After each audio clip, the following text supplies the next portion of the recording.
apparently we're running a podcast again, but because Miana didn't want to be on camera for this, we got a much more handsome co-host here with Travis. But we're running a podcast again. So what is up, guys? Calling it off program because, well, I like going off program. I don't know about you. Yeah, weekends. And we're going to try to, stay on a little bit of subject here, but I think if you guys know me, don't know Travis, I was first made aware that you were alive.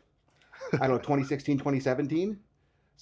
Seeing you pop it up. Oh, that long ago? Yeah, started seeing you pop it up in Jessica Bittner's stories, pulling massive deadlifts out in Saskatoon. Man, And I was just like, who the hell is this asshole that is so strong and so pretty looking? And I just wanted to hate him. He had everything.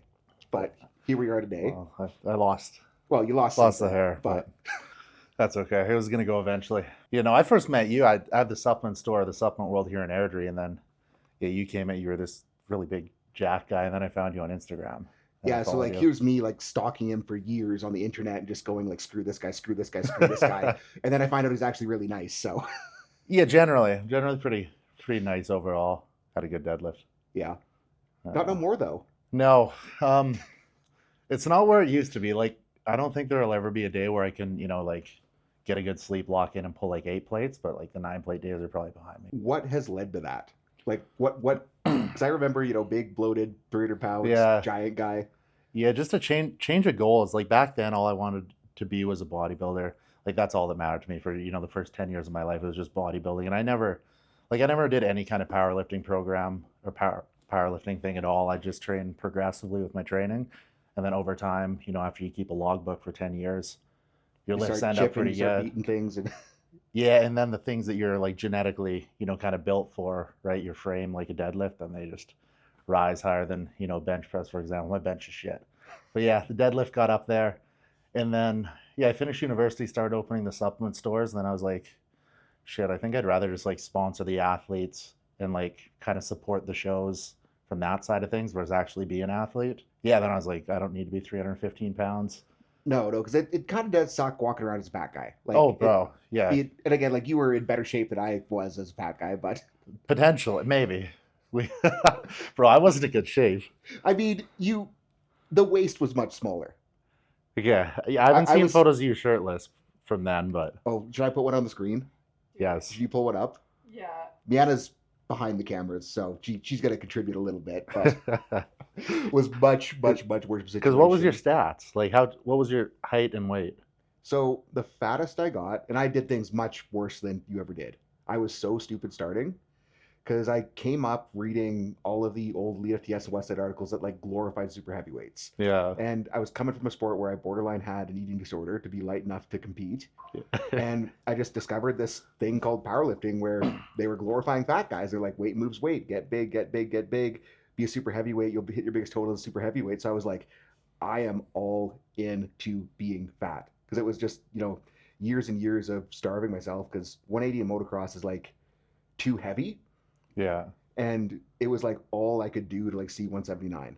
I was tracking calories back then, limiting myself to 900 calories a day off season just to be light enough at the start of the season. And it was not a fun time. Yeah. So I went from low 180s when I first kind of committed to being a powerlifter to 344 in under 2 years. 344 at night or in the morning? In the morning.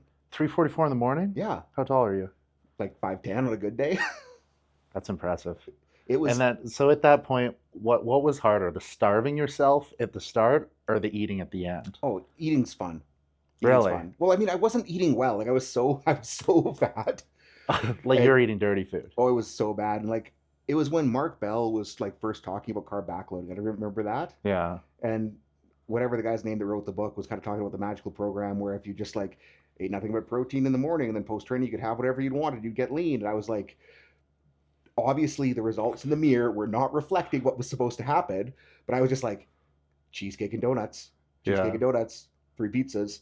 Yeah. And it was kind of the stupidest thing because I knew I was getting fat and it was so obvious, but numbers were going up. Yes. And I was like, hell yeah, super heavyweight life. And it got to the point where I was walking around UFC, I couldn't make it to my classes.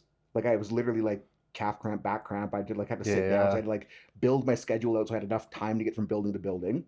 I would carry around popsicle sticks with Scotch tape Yeah. because I couldn't reach my own asshole to wipe my ass. Yeah, I didn't get that far. It was just I have long bad. arms though, so. But and like I want to assume that when you were kind of going to that stage, you were more responsible.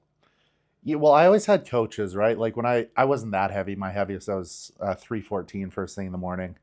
I actually there's a video up on YouTube. Like we did a full day of eating, which happened to be the day I was my heaviest ever in my life. That was kind of cool. Anyways, the whole day is just eating with an hour break in between, but it was all clean food. Yep. Right. So it was 9, pretty big meals and just like, rice and fish, like shit like that. So I found that a lot tougher than the dieting part because I literally just didn't leave my house because I also cooked all my meals fresh because that's the only way I could eat the food because it's a lot easier if you cook it fresh, right, to eat. Yep. So I'd have like 45-minute breaks and I'd start cooking the next meal, eat. And that was during COVID, so I was in university, so I never had to leave my house, right? It was all school online, just go to train, whatever, at the Maxo gym in Saskatoon. But yeah, no, I had a similar thing with going to university. I stopped for a while unless my roommate would drive me because I couldn't walk. My roommates would make fun of me so much because like during that time period, like our house was literally as close to campus as it could get, Yeah. and I would still take the bus. And it was I don't know, it was terrible life choices. And you were in the States, right? No, that was UFC. Oh, you did UFC? Yeah, UFC for undergrad. I thought you were in the States for a while for 5 years for Cairo school. Oh, okay. Down in Pomona, but I was skinny mini back then. But it's like I've been battling the fatness for many years now. Yeah. And this is kind of like the final push to stop being a dumbass and get my shit together so I can be a better lifter. Yeah, so you're a guy who wants to like get bigger with your appetite. So you don't like dieting, or it's harder for you. Yeah, and so and it's not even that I don't like it. Like early on, because I kind of tried to do this when I was in Florida and failed pretty miserably. Actually, twice when I was in Florida, because when I first blew up my knee, I had nothing to do, so I was just like, okay, let's get as lean as we can. Mm-hmm. And then I, started lifting a barbell again, and it felt like shit. So I'm like, okay, we're going up, and yeah, Miana contributed to this greatly. But as soon as I came out of that diet, it was almost Christmas time, and she likes making Christmas cookies. Right. And like she would just make 2 batches a day, and I would just eat 2 batches a day. And then she'd be like, "Oh, there's no more cookies. I'll just make more cookies." So, is this true? Did he eat 2 batches a day? It was really bad. But I wanted cookies too. Yeah, so it's like she wanted cookies, and I just eat all of them. She's like, "Oh, I need to make more so I can have cookies." She was an enabler too, then. Yes. Yeah. She definitely has a feeding fetish. It was straight out of the oven too. Like those cookies didn't even get cool. It was many burnt mouths, but but hey, the weight went up. But that's also the way like things have always been, right? Like people like for forever on all the forearms, even in bodybuilding too. I was a lot more in the bodybuilding world than the powerlifting world, but it seemed like in both, it would just be like get as big as you can, push the weight up, right? Like add as much muscle as possible. It's like a lot more of a recent thing that you see online, like the more like I don't want to say like science-based stuff, but that's kind of the umbrella it's under where people say, you can be a lot leaner, you like kind of main gain or things like that. What do you think about that? Do you think two worlds, one where you're very slowly pushing your weight up, maybe like a pound every 2 weeks versus a world where you're pushing up your weight like 2 pounds a week? Do you think both will get as strong? That's hard to say. Because again, it's like all I know personally is the get fat. Yeah. But it works. The reason I'm doing this the way I am right now is so I can go the other way, because I think that long term, I'll be a better lifter if I can have more muscle mass relative to fat. Mm-hmm. Obviously, I don't want to be stage lean out of meat, but if I can be, look like maybe you right now. Yeah. Not bigger legs. But I think that was crazy. Cut that out. Yeah, keep it everything in. No cuts. Yeah, but I really do believe that, again, like looking at how powerlifting has shifted from when I started and what I was reading and who was breaking world records back then. You look at the best lifters nowadays outside of super heavyweights, they're all jacked. Yeah. And I think that you can't look like that treating it the way that I previously treated it. Mm-hmm. And I think on the dieting side, do I find dieting harder? Absolutely.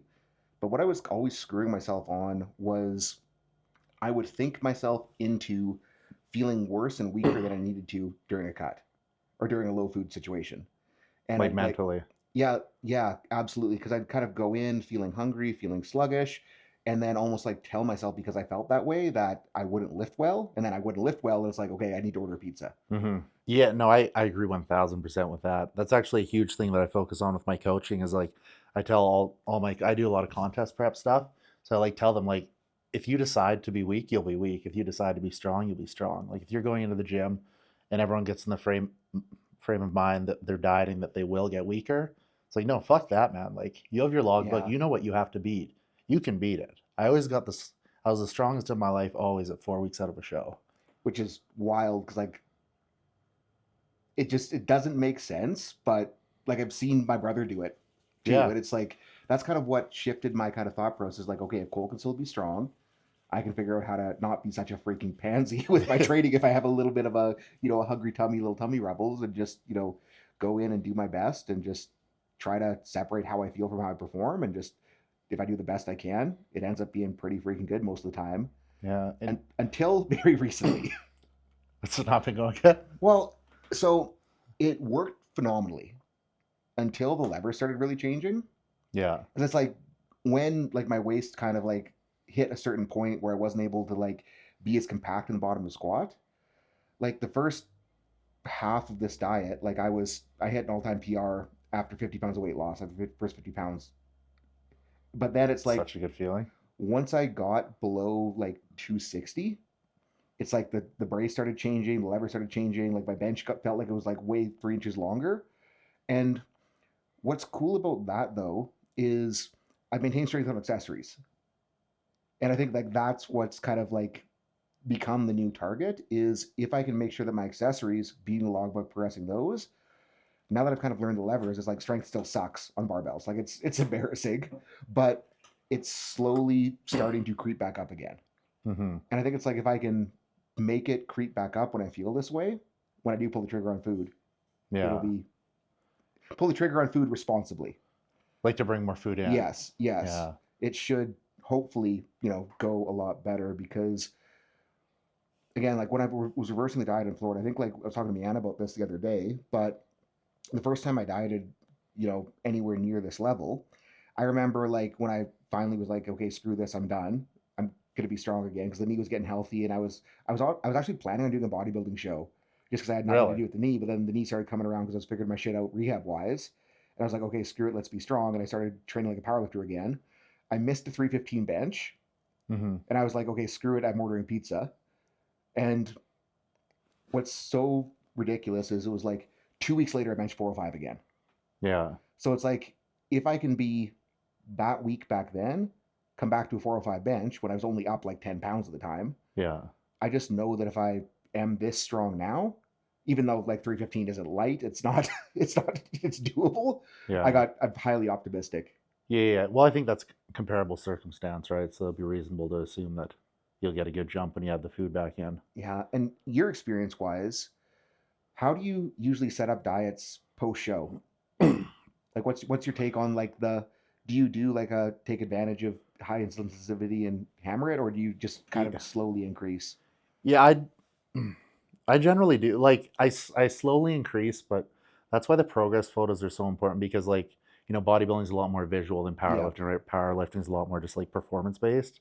So like I'm looking at the photos and I'm basically bringing the food up as fast as I can without them putting on unnecessary amounts of body fat. Yeah. Right? Like if they're staying lean and some people's metabolism just go insane post show, so you can really feed them.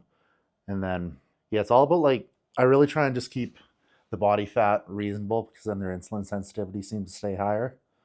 I'm actually sometimes I do two training sessions a day, like for a couple weeks post show, just to keep it going and keep things. Just because you're like hypersensitive, man. Yeah. Yeah, and if you get some more food in there, and then you have them in there training twice a day, like some people do that, not everyone, but no, I think I take it slow, right? I don't want someone to get fat too fast. Yeah, and I think that's going to be like the hardest part for me is making sure. Well, obviously, I have a coach now for diet, so it's going to be on him to make sure. But it's like making sure that I don't do full fat kid. But like that's the whole reason I hired a coach is like every other time I dieted, I was kind of just like, I want to figure this out on my own. I want to figure this out on my own. I want to be able to do it. And it's like I just haven't been able to do it because I've just made the same stupid mistakes. It's like if I can get someone to be like, no, do not make stupid mistakes. Yeah. Hopefully it pans out better. Yeah, no, for sure. And I think that's why, like someone like as advanced as you can work with a coach. I don't think it's not that you don't know what to do, right? It's just the accountability and having someone, Mhm. saying do this, especially with the diet, because in powerlifting it's like performance based, right? So if you start getting fat, but your numbers are going up in your It's head, I think too it's easy easy to to, justify, yes. right? You're like, well, who the fuck cares that I'm getting fatter? Like my bench went up, 20 pounds this week. Yeah, and I think that's another kind of conversation too. Is like I self-coach powerlifting, Mm-hmm. but it's like I need a diet coach, Yeah. and I think the difference is like my powerlifting knowledge. Obviously, I kind of know what I'm doing. Diet, I have enough to know how to do it, but it's just the decision-making process on around pulling what levers. Because I've self-coached powerlifting for so long, I'm 100% confident in knowing that I can trust the signs that I'm seeing and make the right calls. Mm-hmm. Dieting, I just don't have that trust. Yeah. Yeah, I think there might be a bit more like emotion involved in the dieting too, right? Because you have those intense feelings of like hunger, Mm-hmm. right? Which I don't know if you quite get that in with the training. Well, I think emotionally in powerlifting, where a lot of lifters are like kind of getting screwed on, is in order to get stronger, you need to accumulate some degree of fatigue, Mm-hmm. right? And if someone's pushing their accessories appropriately to drive their main lifts up, their main lifts are going to take a little bit of a dip because they're finally pushing their accessories hard enough. And then they just panic and then go back to doing nothing but barbells because Yeah. they're feeling like they're getting weaker. But it's like, dude, if you just stick that out for a little bit, it's going to come back better than ever. It's Yeah. like, Oh, I think, there's so much crossover. Like in terms of like if you get strong at a variation, then come back to the main movement. oh, 100%. And that's kind of how I base my, It'll my entire program philosophy is like kind of like have my pyramid visual where it's like your accessories are your base and the bigger the base is, the taller you can build the peak. yeah. And where, again, like where lifters get in trouble is like they're focusing on making their peak as big as possible, but then if they don't have the base, they end up getting stuck and spinning their wheels. Mm-hmm. So like with your programming, how long can someone plateau on something before you swap it out? Like let's say flat barbell press is in the plan. What if is it like 2 weeks or three So or what I kind of try to do with main movements is I'll either go one or two strategies. Is I'll vary rep ranges across a block mm-hmm. so that we're kind of able to kind of like force a lightning at the beginning and then ramp back up, force lightning, ramp back up, force lightning, ramp back up. And that kind of tends to make it so that they don't really get stuck. Because again, it's like if you're doing like a 6 rep hard set in week one, you're finishing with a double or whatever rep scheme you want to do. Like the next time you come back to a 6, it's easy to be like, okay, I'll chip my 6. Yeah. The other thing I do is like for myself when I'm in a meet prep is I'll just change my main movement every week. So like I'll do a barbell bench press one day, I'll do an incline bench the next week, I'll do a floor press the next week. And that kind of is kind of the same idea where because I'm changing what I'm doing, I can chip a PR or make progress on it from the last time I did it. And it kind of extends the period that I can drive up. Mm-hmm. Now, with accessories, how I kind of treat it is I want to beat the logbook for as long as I can. And then when I do, run into a point where I have like 2 weeks where I'm hitting a wall, I'll either pivot to something else if it becomes apparent that my main lifts need something else, or I'll just reset the loading if it looks like it's working. Yeah. Is that No. Do you kind of keep things around? Um, yeah, I'm the same as you. There's a couple trains of thought there. Like an example that popped into my head that just happened, in the last like 5-6 months was there was this one guy I was coaching and he really wanted to hit a 6 plate deadlift and he could never quite get it. And he was trying Yep. trying it like quite often. I was like, hey, drop down to 4 plates. How many can you do? And he could pull 4 plates for like 12. I Mm-hmm. said, okay, don't try 6 again until you get 4 plates for 20. Yep. So then over the next like 3 months, he worked it up to 20 and then got up to 6 and ripped it for a few. And so yeah, but then sometimes too, after someone stalls on a lift for like there's no progress for like 2 to 3 weeks, then often I'll swap that out. But again, like I'm not coaching power lifters, so there's less pressure to get those compound lifts up. Like I don't really, You don't care. You don't need it. no, I don't care. As long as your training is progressing with whatever movements you're doing, right? Like progression will equal muscle growth, assuming the food and the recovery is there. I don't care if it's progression on whatever lift. As long as it's just a movement that fits your body well, get fucking strong in it, eat your food, rest, take your rest days. That's how you 2 + 2 = 4, Like that's how you build tissue. So you're not on team lengthened partials, low load, pumpy, Oh, 6 Jesus RIR. Christ. See, the thing, like there's so many ways to train now, and like in the bodybuilding world, people always drop like the Phil Heath example because he never really trained to failure. Or Jay Cutler, for example, like he never really trained to failure either, and they're obviously super jack guys. It's like some people can get away with like, you know, more just pump stuff. Like some guys can look at a dumbbell and they'll grow, right? But the thing with progressive overload is it works for 100% of the people. Yes. And there's a good chance you don't have Phil Heath's genetics, I unfortunately. don't. No. Damn it! That's- Why are you breaking this news to me now? If you had Phil's genetics and you've done everything you've done in your life, your quads would be 45 inches Yeah, with zero fat on Yeah. them. sucks. Yeah, but hey, man, you got the genetics to move a lot of weight. And I Right. think, like on that genetic conversation too, is like you look at my brother, look at me, Your brother's massive. right? Yeah. We were, brought up a little bit differently by our parents, Mm-hmm. and what's so funny is like he was always like lean shredded growing up. I was always, trying to sneak ice cream. And in my head, my wheels are spinning. It's like, if I just treated food like coal, like what would happen? And that's kind of the other motivation behind kind of hiring Justin and doing the shit I'm doing now. Because it's like, I should be able to at least look similar to my brother. Like that's, Yeah, same height, everything. Yeah. yeah. And I think it kind of just goes to show that like we had like our entire childhoods were very different relationships with food. He was kind of like always praised for moderation. Mm-hmm. And like, so it was like, oh, Cole's putting his food away before he's done dinner. He's so smart, blah, blah, blah, blah, blah. But then it was like me, and I was like, oh, Seth, you did so good eating that whole pint of ice cream. You did so good eating the whole ice cream cake. You did so good eating 12 hot dogs. And it's like, it's like the reward systems we were built. But it's just, I don't know, it's wild to me how much of a difference, like, again, obviously not identical genetics being not identical twins, but Mhm. So you were a big eater growing up, and he wasn't really that, huh? yeah, it was like I was always rewarded for eating a lot of food until it kind of became when I started getting better at racing and I needed to be smaller, and then I had to kind of Yeah. be forced into borderline eating disorder if I wanted to win. Mm-hmm. Yeah. See, I was more like you. I was a massive eater growing up. Yep. Yeah, like I'd actually. My mom still talks about this. I get super stressed when I was in like elementary school, and I was going to stay at a friend's house and like staying the night. I get so stressed because I knew there wouldn't be enough food at dinner, like at the friend's house. Yep. So she'd pack me a bunch of extra food to take so I could eat another meal after dinner. And this is when I was like in grade like 5. Were you still like relatively lean, or? Yeah. Yeah. Like I've been bodybuilding since I was 13. And like my mom's always been into fitness, and both my brothers bodybuild. So like it was very much. Oh, Miata's pulling out the picture. Take a screenshot of this so I can put it on the screen. That was like my first. Oh, you were jacked in 2017. Yeah, that was a lot of drugs. Yeah. But that was it's like 2014. You were a bit. yeah. chubby. So 2014 was like that was my fattest weigh-in morning.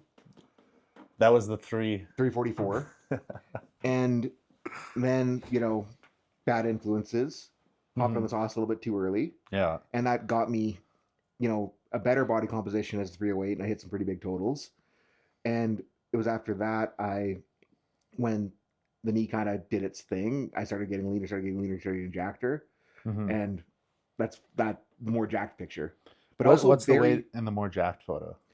That was, I think, 260-ish. Yeah. Yeah. So when you look at the photos, it's like I dropped 80 pounds, and I'm still like, you're not like you're jacked in that bottom photo, but you're not peeled, right? No. So then does it make you think like, why was I 340? Oh, 100%. It was like because like I think that when I see my old photos, easily the biggest regret of my career. And I'm always like wondering, like, okay, like what would have happened had I just, my first year went from 180 to 200. Yeah, you'll kill yourself thinking about that. But I've also had the counter argument too. It's like, would I be where I am if I didn't have that giant ramp up in body weight and hit some big numbers early on? Like, would have I caught on the way that I did? Yeah. So it's kind of one of those either ors, but I'm sitting here now, so I got to deal with the repercussions, which is mostly loose skin. But yeah, but at least right? Like that's like the thing. That's what this is a pet peeve of mine. Like coaches that coach things that they haven't done. Yes. Basically. I'm so glad you brought that up. Like what it's like to be 340. Like you know what it's like to be strong. These these people that sign up with you, you've done what they want to do. Yep. Right. And I've kind of similar way in my coaching. Like I've been peeled. I've done 3 hours of cardio. I've done, no carbs on prep. Shit, like even with drugs too. Like I'll never tell someone to take a drug I haven't taken because like I don't have firsthand experience with it. Like sure I could tell you what I read, but like I read a lot of stuff online. And like I don't know if you share, again, you've kind of done your thing in bodybuilding already, but I think like my biggest reason for pushing myself as hard as I am right now to kind of do what I want to do to finish out the powerlifting career and make sure that I don't leave any stone unturned is like, if I'm going to be a coach, I need to have taken this as far as I can. Yeah. Because when someone wants to take things as far as they can, like the shit that I had to learn to go from, a 700 pound, 800 pound squat, it's like, you don't learn how to do that unless you do that. And obviously, numbers will be relative back to genetics, but Yeah. unless someone has to go through it, they don't have a clue because it's things get different. Mm-hmm. Decisions you need to make get different. How you peak gets different. How you respond to different training frequencies gets different. And if you don't know that, you haven't been there, you don't have a clue what to do with it. Yeah, 100%. You've probably seen this too. I see this all the time when clients come to me or they come to you and they used to work with a different coach and you see their plan. And like in my head, I'm like, this coach has not done this because you wouldn't tell this person to do it. Yep. You there's no way you think this is a good idea if you've done it. What's your sign? Like if you're just like looking at a bodybuilding coach scrolling through social media, like what's your sign that's like this guy is not worth listening to? See, like the tell all used to just be like how the person looked, but then now there's the exceptions, right? Like Yep. people always say, well, Hani Rambod or Chris Aceto. Chris Aceto actually used to be jacked. Fun fact. Fuck man, like I just listen to them. You can tell pretty quick if people know what they're talking about. Yeah. And I think in powerlifting, yes, that. Using big words that no one understands is also a red flag. That one for sure. But I think like for the powerlifting side of things, it's like what you lift. Because again, it's like the Hani Rambod equivalent is like Louis, Mhm. he was much weaker than all of the guys he brought to huge levels. Yeah. Chico, much weaker than all of the guys that he brought to huge levels. But if you look at how they train and like seeing what their lifts look like, seeing what their accessories look like, seeing are they actually getting better themselves or have they gotten better themselves? Like that's my biggest thing is like if a dude is pulled out of 17 meets because he's too much of a pansy to get on the platform, it's like I probably don't want to hire him for a coach. Yeah. If a dude doesn't know how to brace on a squat, I probably don't want to hire him for a coach. Mm-hmm. And that's like my biggest thing is like if I'm looking at their list, looking at their training, like that's my indicator of like, yeah, he's worth listening to. He's probably not. Yeah. Yeah, no, for sure. And it's also like the philosophies, right? Like their approach to things, because it's not always, the guy with the best physique or the guy with the biggest lifts who's the best coach, right? Because odds are they're probably a genetic anomaly and they're not totally sure how they got there themselves. 100%. And Right. again, it kind of comes back to like the needing to have struggled for it. Mm-hmm. Because like there are guys at top powerlifting for sure that have had to figure shit out and work their balls off to get where they are. And there are others that, have kind of floated there because of gifts and not that they don't work hard, but they just haven't had to figure shit out. I think it's like the ability for a coach to be able to drive themselves through long-term progress after setbacks is kind of my big thing. And like I'm thinking about the coaches that I respect the most, like the Bryce, I got his banner on the wall behind us that you guys can't see, so I don't know why I just pointed at it.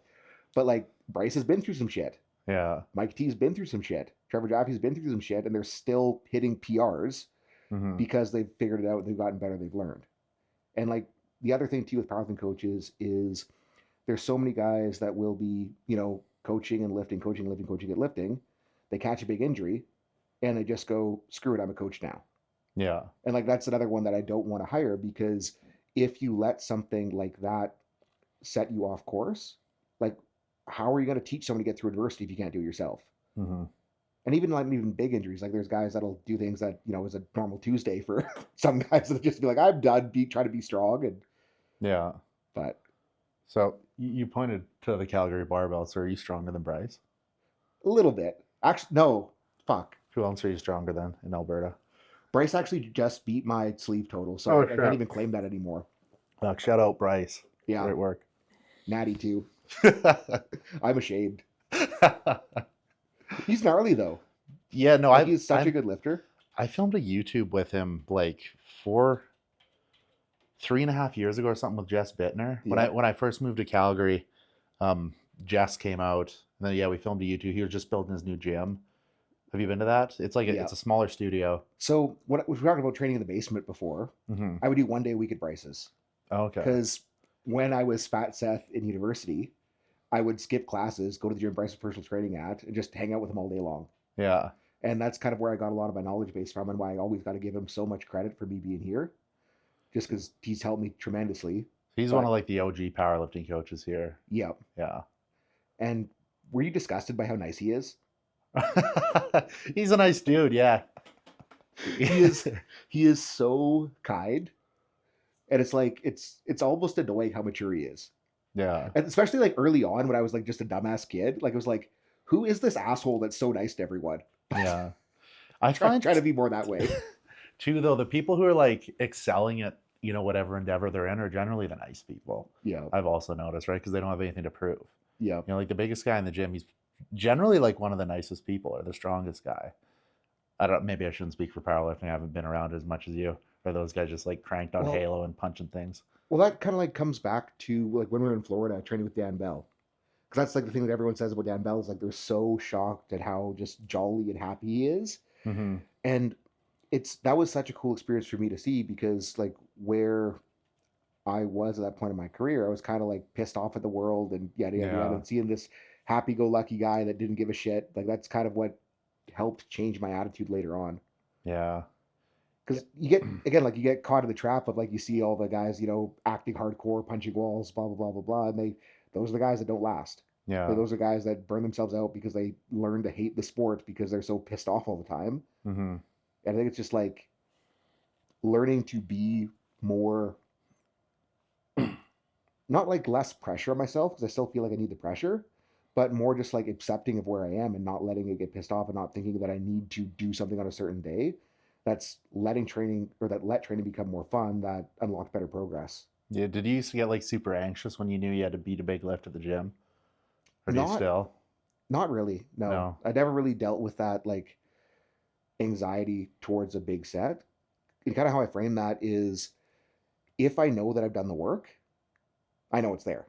Yeah. Yeah, fair. I used to get it really bad on leg days. Really. Like super bad. Yeah, because Well, was that like, when more you train- because of how you treated leg days versus a powerlifter? well, it was just so hard the last time. You know, you do like an insane, you know, set on the leg press, you know, have it loaded up, do 20 reps, and then have your training partner force 10 or, you know, 5 more or whatever. And then you're coming back next week, you're like, okay, I have to beat what I just did last week. Yep. And last week was insane. And then I'd be like so stressed because I knew if I missed the lift too, then I'd be pissed off all week until the next leg day and I had a chance to beat it again.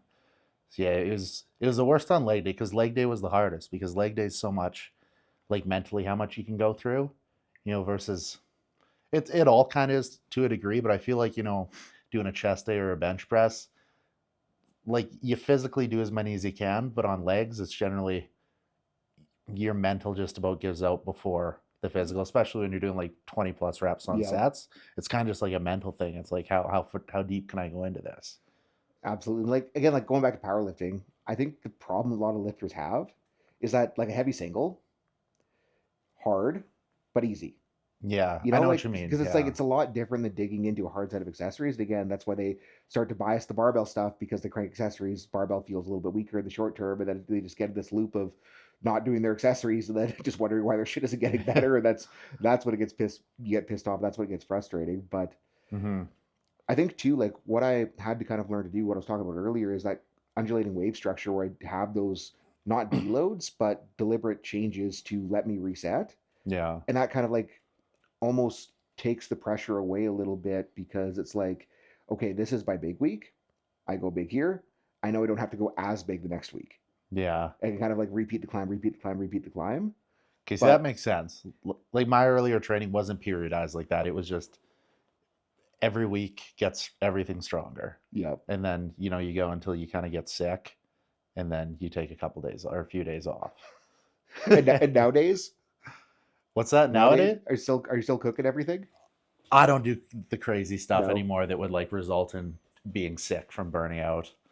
Are you talking like physically, like caught a cold sick, or Just ill. Like I remember me and my do you know the gym Max Out Muscle in Saskatoon? It's kind of like the bodybuilding hardcore type I gym in know Saskatoon. it. I don't know if I know anyone in there. Yeah. So my best friend Morgan Sharp, he was my training partner too. He's a jack guy, strong dude, and we just like kill each other every week. And then we were getting up to, you know, we end up getting the leg press totally totally loaded up, and then we start like banding it down and doing like forced reps, and we got to the point where like we text each other, we're like, "Hey man, I feel terrible." He's like, "Man, I'm like sick." We're like, "Okay, let's take like 4 days off. I'll see you on Thursday." So yeah, that doesn't really happen anymore because like to do that, you have to bang yourself up. Yep. Yeah, but That also if we had like proper periodization, then that's how you avoid that, right? reminds me of peaking feels, like peaking for a meet. Yeah. And this is another one that's like so hard for lifters to wrap their heads around, and they start panicking because during a peak, in order to peak, you need to accumulate that fatigue. You are going to feel like freaking balls, Yeah. but you still have to lift heavy in Yeah. order for it to work. And so many lifters, like if I have a guy that's never peaked well, never trained accessories, the peak is so mentally hard for them because like they're not used to going into training feeling tired. They're not used to going into training feeling like they're a little bit sluggish. Hmm. But it's like if you can get through that, and again, obviously we have the deload at the end of the peak, so it's not like this never-ending cycle of just like killing yourself. Yeah. But if you can get through that and like trust that if you can hit a number in this like I feel like shit stage, like you know that you're good to go for that number on the platform. Hmm. But it's like getting yourself there to where you trust yourself and recognize like, hey, I feel bad. It's going to feel harder than it needs to. But if you can get through it, it's like, holy shit, platform numbers are flying. Yeah. And what's kind of cool is as I've gotten better at almost like recognizing it myself and getting better obviously as communicating that as a coach. And like you can get guys to buy into that sooner and like get them to recognize that like, hey, this is gonna feel heavy. This is gonna feel heavy. You just need to do it. But if you can get strong on those days, then Yep. come the meet. Yep. If you've been, hopefully had some time to eat, Yeah, and it's like you're good to go. what I always almost experience is like even to this day, like if I take an opener at the very end of my peak is like not even my last heavy, but like kind of like at the start of the taper. I take that opener, I feel like I'm freaking gonna die. Like it feels like a ton. I'm like, I don't know if I can lift 20 pounds more than this. Yeah. And on the platform, be like, wow, Yeah. that was so light. It just flies up. Like I noticed that like getting guys ready for shows when they send their check-in photos, some people, I don't know why, but they just can't figure out how to find good lighting to send photos. And if like I know the lighting's shitty, I'm like, okay, if you look good in this lighting, you're about to kill everyone. Yeah. like if you look in shape in bad lighting, we're chilling, man. You're good. yeah, you're okay to go. Yeah, so it's like if you can hit your bench when you feel like shit, you'll be good when you feel good. So you're saying I'm screwing myself by having studio lighting where I do my check-in photos.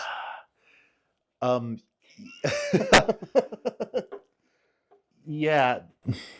Should I interject for a second? Every Wednesday morning, Seth has me take his pictures, and he's very precise about the lighting. And he gets very upset if he's not in the perfect spot for Yeah. the lighting. I just want it to be the same.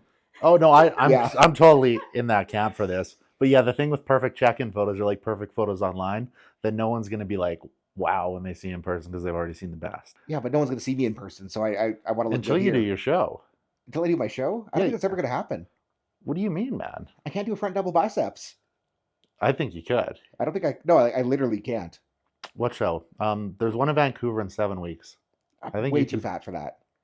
No, but like I Okay, literally we'll do Saskatoon. It's like 16 weeks. okay, so growing up racing motocross, shattered this humerus when I was 14.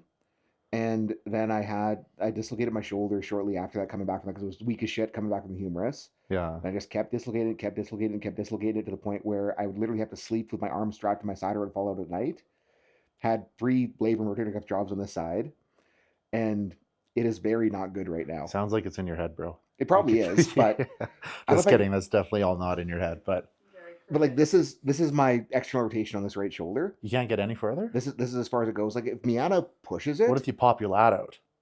well, that's it. Like that's the socket limit, and like there's, I don't the sound to pick that up. There's like clunking where I'm going around the bone spurs. What? There's 8 poses in bodybuilding, so you lose one, you can still Yeah. make shows. Oh yeah. Just single bicep it, artled it. Yeah. Look at like Dorian the last year he won the Olympia. His front, bro, his bicep and tricep was torn. It looked terrible. And he still smoked everyone because he won all the other poses. So even if one pose is like Yeah, bad, I'm still gonna be too fat in 7 weeks. yeah, no, Saskatoon's in like 16 weeks. Oh well, I Good. gotta be meat prepping. Yeah, this will get you into the lower weight cap, Yeah, so your lifts will be more impressive. everyone's telling me that I shouldn't do that. Who? Miana, Joel, they're terrible advice givers though. Like, Yeah. they don't know what I need to be doing. Yeah, she's just gonna stop baking for 16 weeks, and you're gonna be good. That's as simple as it'll be. Yeah. I don't know. As much as I like I think it's cool. It's one of those things that I don't really desire to do. Then you're not going to do it. Yeah. Right. Like you're not going to do something really hard if you don't actually care about the outcome. Especially like my next meet's in December. Mm-hmm. I know that this isn't going to be the big meet, but this is kind of the meet where I want to prove to myself that I wasn't a dumbass for going through this last year. Yeah. Yeah. So I don't want to jeopardize that. Yeah. No, that's very fair. You've been working towards this for a while. But on that shoulder too, that's something that you bring up is like talking about how shitty it is range of motion wise. Like again, like that's as far as it goes externally.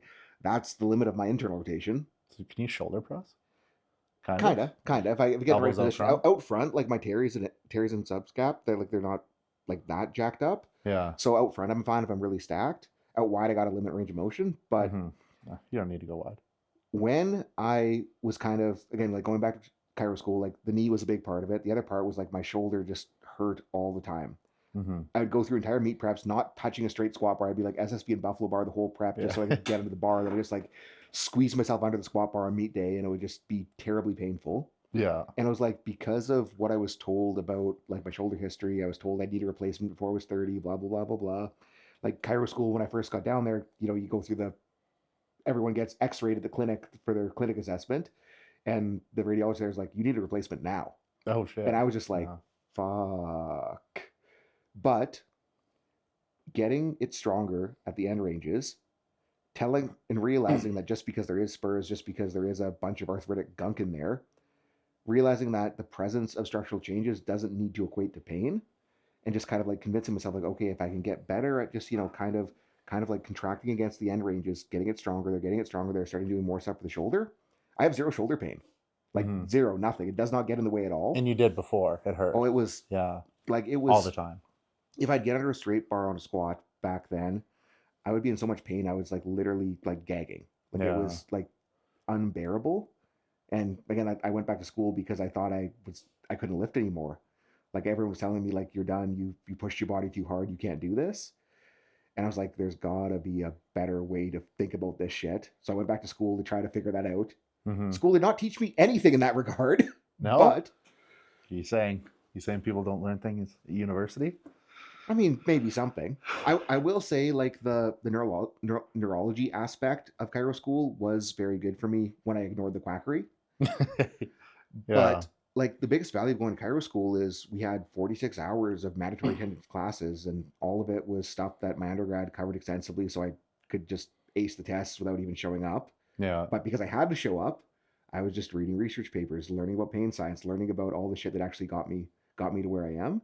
Yeah. So it's one of those things where it's like, I wish I didn't have $500,000 of student debt that I have to pay down.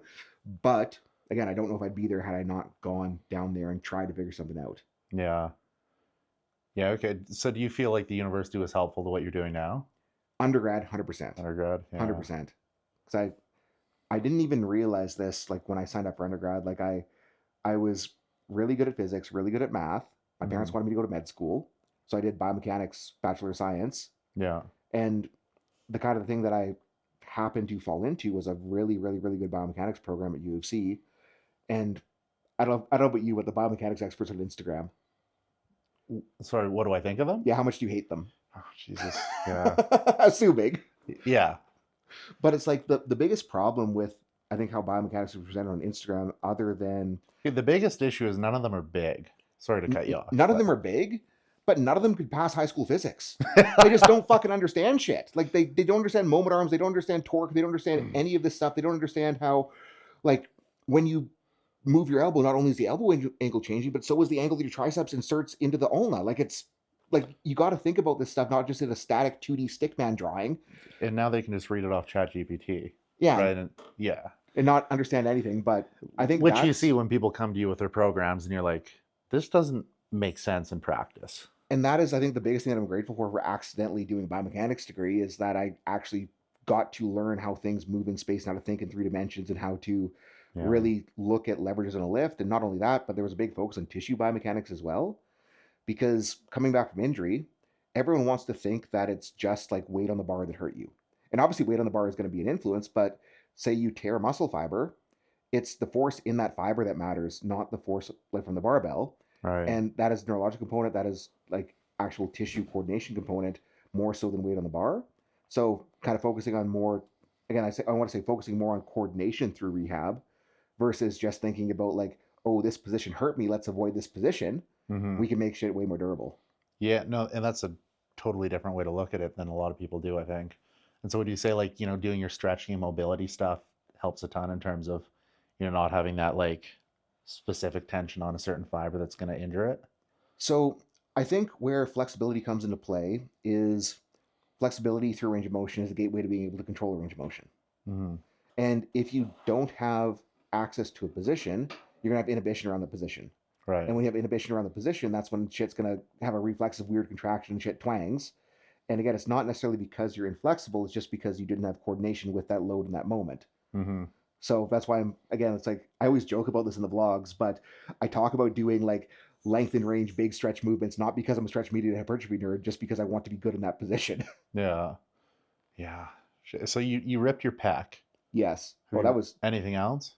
so powerlifting wise. So the big ones that almost took me out, pec was one of the big ones, knee was one of the big ones, and then in 2022, again, just stupid Seth moment, 804 on the squat bar, sleeve Nice. meet.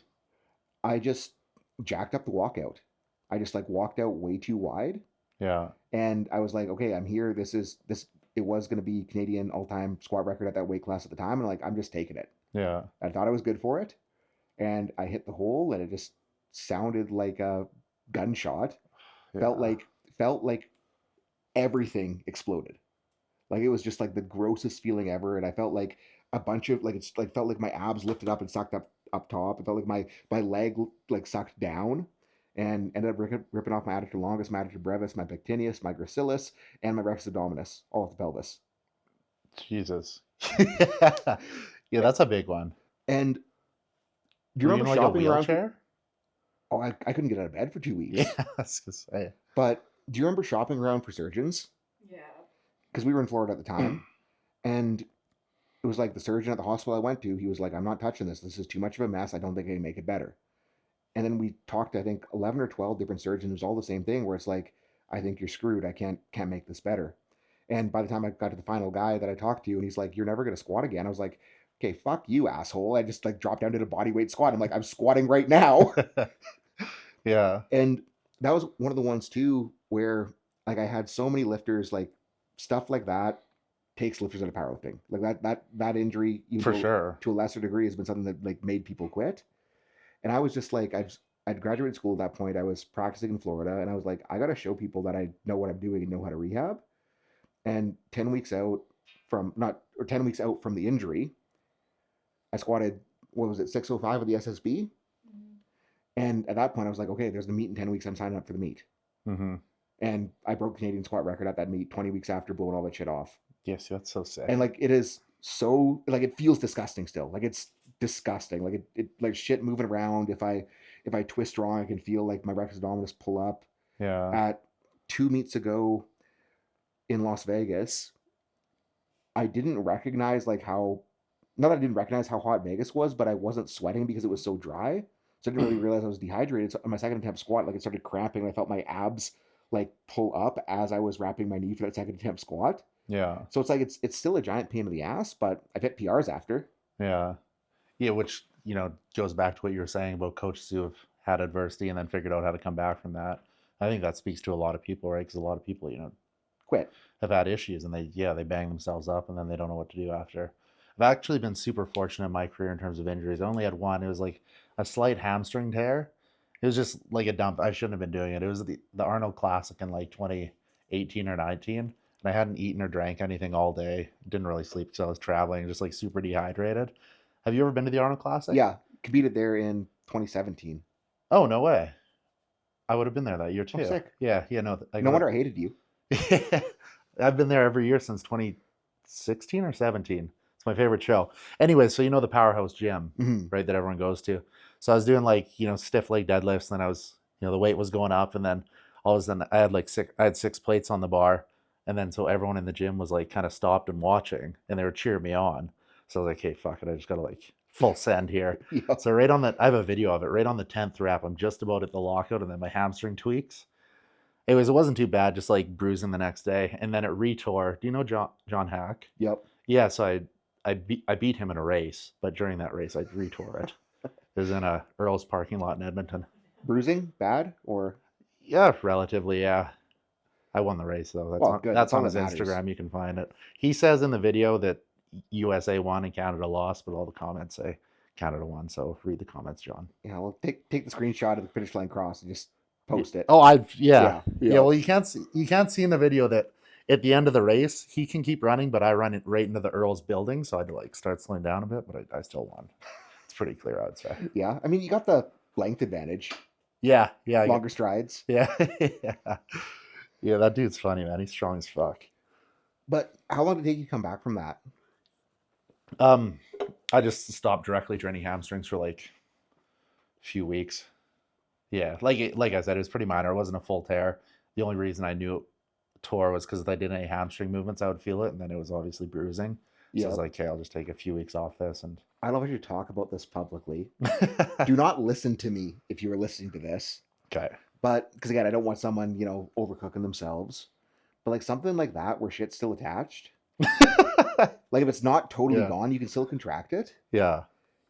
If you just use it at a level that doesn't make it feel like it's going to rip worse, and just like start out jamming on just body weight like leg curls, like stand up and just do a body weight leg curl, like reps until you get a pump, and just jam out on that until you feel like you can do it like a body weight stiff leg deadlift, body weight good morning, jam out on that, get on a leg curl machine, start kind of running high rep sets on that, push it up, push it up, push it up. Is those little tweaks, when I didn't know what I was doing, like I would let that again make me not train for weeks. I would let it get in the way of meet preps. I'd let it be a reason to not compete.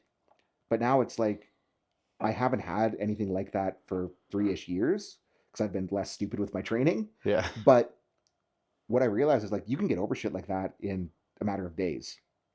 Yeah. If you just use it. Because again, it's like if you have days might be quick, but short amount of time. Well, do you remember when I was playing with the VersaLifts? It's like the VersaLifts, like little heel wedges you put in your shoe. Okay. To kind of emulate a heel, but I was, in my barefoot shoe craze, so I wanted a wide toe box. I was like, I would just put VersaLifts in my wide toe box shoes. Yeah. And the problem with that is like the midfoot has no support because it's just like heel, ball foot contact, midfoot, nothing. Yeah. So I wasn't able to kind of like play off my midfoot the way that I would in an Oli shoe. And I ended up tweaking the shit out of my calf. Like bruising, like it was nasty on the day. I squatted a pause squat PR that same day. Yeah. And like all it was is like I just recognized that it's only a select amount of fibers. I just need to desensitize the area so I was able to use it. Yeah. I stole my brother's Oli shoes because they were a size and a half too big so it could fit my wide ass foot in. Yeah. Those are still the shoes that I wear. Yeah. Because I got him a different pair, but it's a crazy story. But it's like you can make like a low grade strain work really well, really fast if you just attack it in a way that doesn't make it worse. Yeah, no, I'd agree with that. And I also think one of the fastest ways to repair a lot of things is just get fresh blood in the muscle, right? So just doing something like I'm big, like when that happened to my hamstring, I was big on just like, doing the recumbent bike, like something that's low impact to just get blood in your legs. I think that helps quite a bit. Absolutely. I think the other thing too is like obviously the nutrient exchange, good. But the other side is the neurological aspect of pain because it's not like your calf doesn't hurt in your calf. Mm-hmm. Your calf hurts because your brain realized that a couple fibers twanged. Yeah. And if you can get your brain to realize that the rest of the calf is still there and can still work, the pain goes away so fast.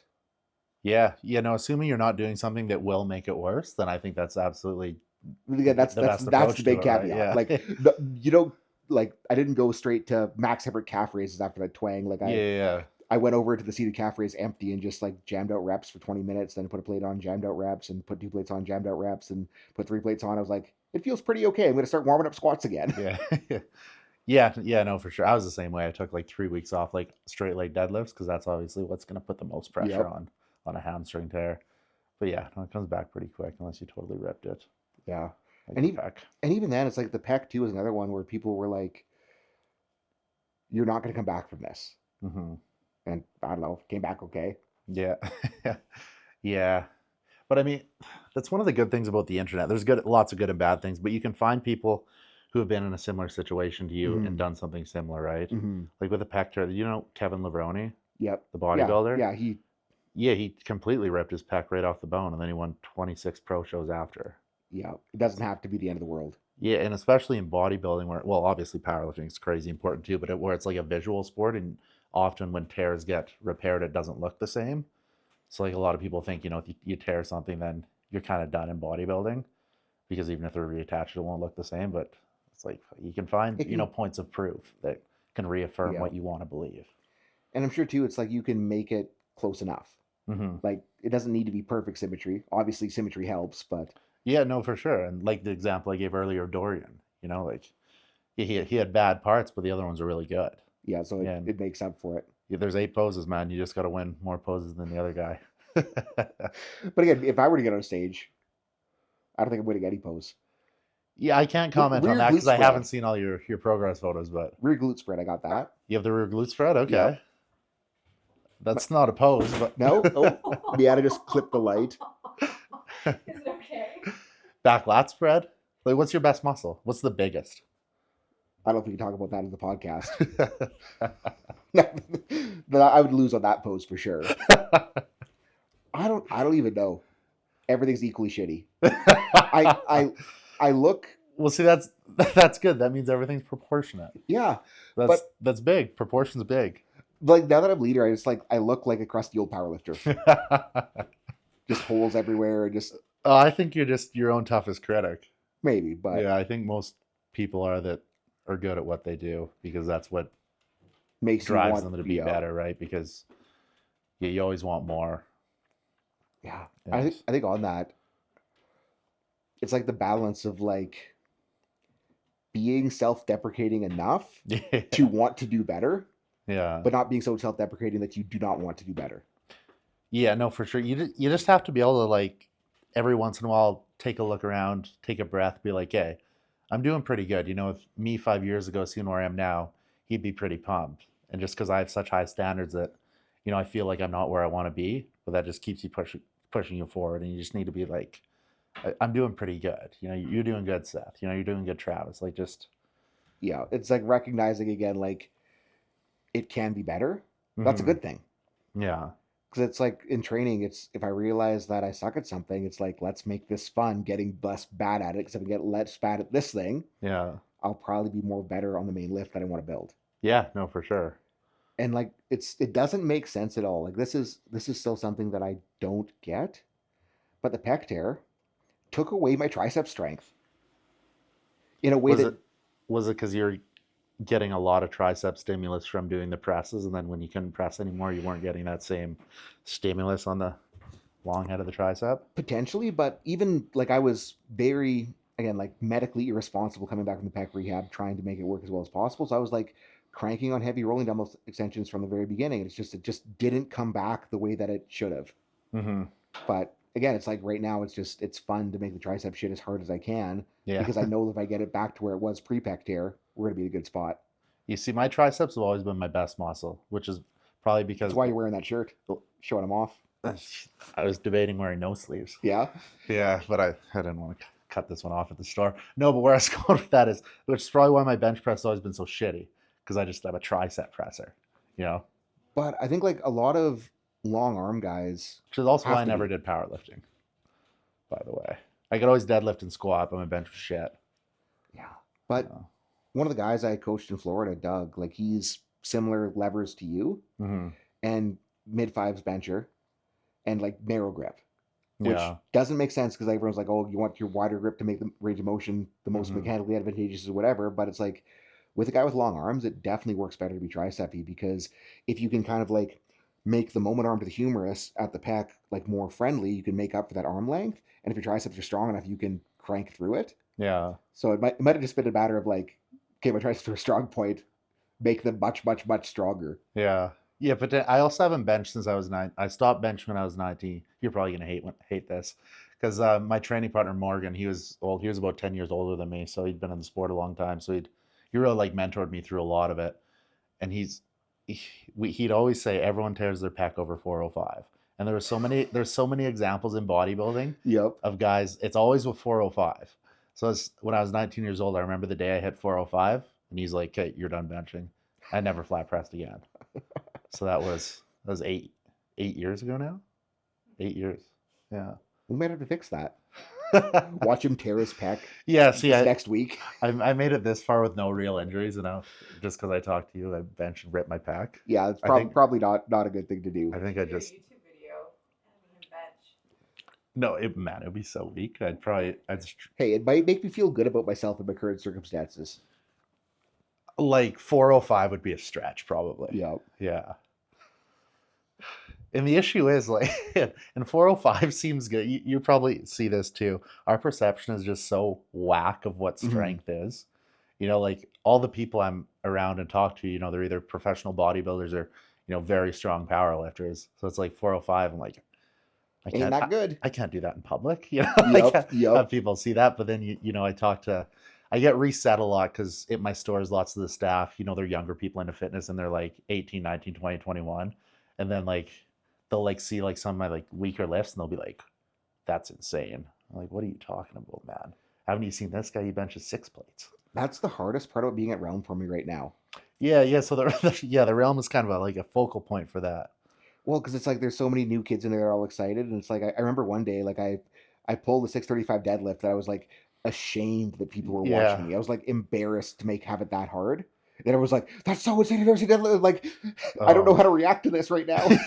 Man, I relate to that so much. I've had that exact same feeling so many times. And then the thing is, when they like come up and they're like, "Oh, that was an insane lift," you want to be like, "Well, sometimes I can do 900." Yep. You know, except then you can't. I've You realized don't want to be a dick. I've realized in my head you can't say that. You just say, "Thanks, bro." Yeah. That's like you just say thank you. You don't tell them what you could do because the conversation just doesn't flow well. No. So you just take, you're like, you impress them, just leave it at that, even though in your mind you're like, that was a terrible lift. Yeah, so we're getting better at training around normal people because again, like coming up around Bryce all the time. Yeah. In Florida at a gym where we had 6 guys total over 2,000 pounds, plus biggest total in history. Until recently, it was biggest total in history at the time. Who's the biggest now? Colton Engelbrecht, South African kid. That's just ridiculous. Who's the dude with the crazy bench? Maddox or something? Yeah. Bro, I watched him bench at the Arnold this year. He was in the animal cage. And I missed him bench, but he was sitting on the bench after with his shirt off, like doing an interview or something. His back is so big. Right? Like he's a large, what does he weigh? Easily in the mid 4s. Yeah, he looks it. I almost killed him once.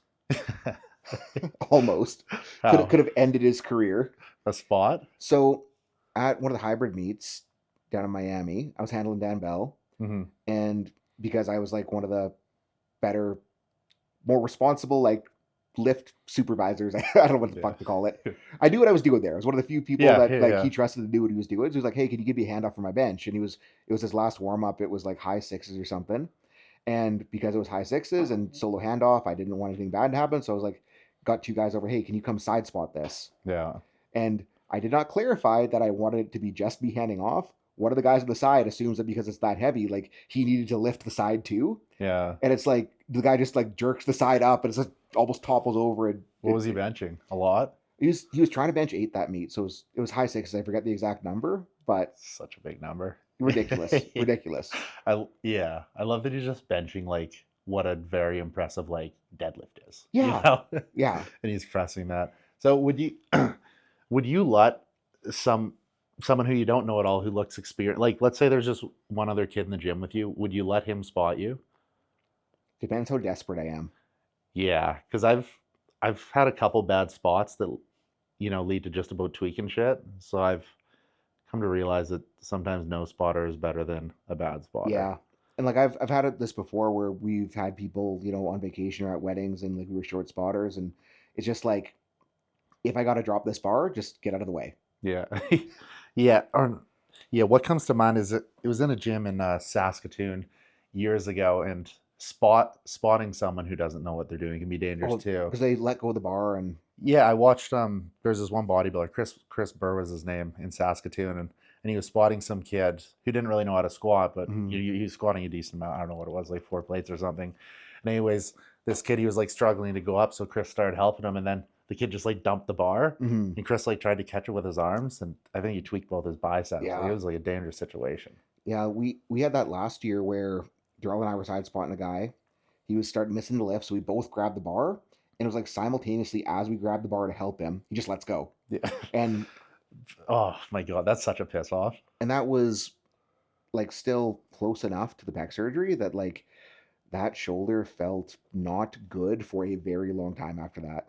Like I Yeah. was like, my bench was like on such good track that prep, and it was like after that it like felt like my surgical anchors got ripped around because it was like bone break pain. And Yeah. I got the X-rays, I got the imaging done. The surgical anchors, they were still in there, but it was very difficult to not get over that one. It was one of like the more frustrating moments of my career because it was like I was like coming back from back surgery and it's like I have this stupid freaking thing happens that jacks it up again. Yeah. But Yeah, and it's an unnecessary thing, right? That's why it's a piss off. yeah, Right? Because you're like, I didn't have to do this.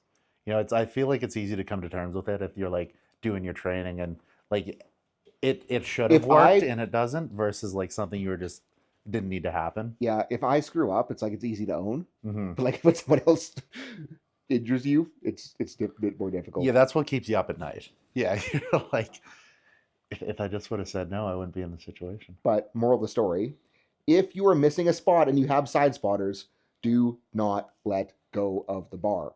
Stick with it because like if there's, me and Darrell on each side, 700-pound squat bar, it's like if Darrell and I each take 200 pounds off the side, all you got to do is push 400 pounds worth and it's going back in. Mm-hmm. If Darrell and I take 300 pounds off, all you got to do is push, 100 pounds worth. Yeah, like there's not really any situations where like a spotter can't help you to the top of the lift. Mhm. If you with a spotter can't get the lift up, you shouldn't be lifting the wall. Yeah. Like, right? And even in like the case of catastrophic failures, like I've been part of like Right. That's spotting crews different, where like yeah. someone has something blow off. But as long as the spotters are there and know what they're doing, like if they're prepared for the bar, if like you like hear a muscle tearing and you just grab the shit out of it, you have 2 spotters on each side. Yeah. Like we've taken 1,000-pound squat back up to the rack, Yeah. but it was not fun for anyone involved. But no, definitely not the guy squatting it. yeah, Yeah. he probably had a worse time than us. Yeah. Should be more empathetic towards that. He had a shitty night for sure. But Miata's telling us we're almost out of time. I thought you were gonna get through all these pops. I was actually. Well, I was expecting that you would, share. I run. Well, on, not share, but like brother. you allow me to share. I run on caffeine. I've already had too much today. How many? How much? I can't say this publicly. Off the air. Like, is it a lot? Is it more than a gram? Can't say this publicly. This is a good question though. What's the most amount of caffeine that both of you have had in a day? Oh, nothing really like. Well, it depends what you define as crazy. Like I consistently have quite a bit. Like most days is like, well, it's not that much. Most days like 4 energy drinks. Mm-hmm. Yeah, but the thing is, I'm quite desensitized to it. Like I'll drink coffee generally up to like 10 p.m. because I usually like after when I get. Mm-hmm. I train at like 5. I get home at like 7. Then I work on my computer from like 7 till usually like 12:30 or 1 or something. And I'll drink coffee like right up to like 10:30 or 11, and then I just pass out after. The key is to be tired. Yes, you got to Yeah. wake up early enough to work hard. Enough I that see you could fall talking asleep. about that. Yeah, and like Matt, I had sleep problems for so long, and I realized the solution: make sure you're tired. And that means don't sleep in. That means do cardio. That means train hard. That means do shit in the day, right? And then it's solved. yeah, basically, unless you have like terrible sleep apnea, but Then just get a CPAP. You're fine. Oh yeah. Do you have one? Yes. What kind of mask? Nasal pillow. I fought with CPAPs for so long, man. I have 2. Yeah, you couldn't make it work. No, like when I was at my this was a large contributing thing to why I started downsizing. One, I just didn't need to be that big, but 2, my sleep apnea was so bad, man. I couldn't even sleep. Like I had to sleep on a lazy boy, like about this angle is what I would sleep at. And if I was just at home, like watching TV or something, I'd have my CPAP on to like watch movies, like sitting up. Yeah, and I was like single at the time, so I was like, hanging out with a girl or something. You better believe I'd throw that CPAP on if we watched a movie. Like, amazing. I want to breathe. I want to have a good time. Yeah, I don't know. I was, maybe not as necessary in having it on while awake as you. Yeah. But like when I first got it, like sleep was so bad that it was just like this instant, like holy shit, I'm alive again. Yeah. That yeah. I was just on it, never looked back. And even like now, I don't even need it. I just still like it. Yeah, It's just part of the routine. I was gonna say, at what like weight did you feel you didn't need it anymore? Because I felt it quite clear at like a specific weight. I was like, hey, I can breathe again. It was right around that point where my leverage went to shit. So like around 260. Yeah. It got way easier, and I could like take a nap without needing it. And Yeah. As soon as I got under 280, I felt like I could breathe again. Then I started using nose strips, which I think a lot of people should use. It's such an easy way to just improve your sleep. Nose strips are key, and a hard pillow. Like, because you probably have the same thing because you have a big back. If you think like if you're laying on a bed and your pillow isn't very big and your back is big, then your head's like this to get to the bed. Yep. So I sleep with a hard pillow to keep it straight. Helps a ton. Huh. Yeah. I've never liked hard pillows. Maybe I can't go back. Side sleeper. So with your CPAP? Yeah. You broke the matrix. How do you do that? I don't know, just what I do. Easy. Just happens. Okay. Genetics. All right, follow Seth ability. For more sleep tips. Honestly, I think what it is I hang the CPAP over like the top of the bed frame. Just like hangs down and then it's not getting knocked around. Mm-hmm. And you have a travel one? Yeah. Do you use it on a plane? No, I haven't yet. Yeah, not that level. I can't sleep on planes. Oh, really? I can't stay awake. And I drink. It's so funny. My friends always laugh at me when we travel. It's like we go to grand opening, which it seems like every weekend or whatever, or we're going somewhere, and I'll drink an energy drink, right until there's an energy drink between my legs. As soon as I sit on a plane, I pass out. It's awesome. Amazing. Yeah. But how much caffeine's in a pot of coffee? A pot? A pot.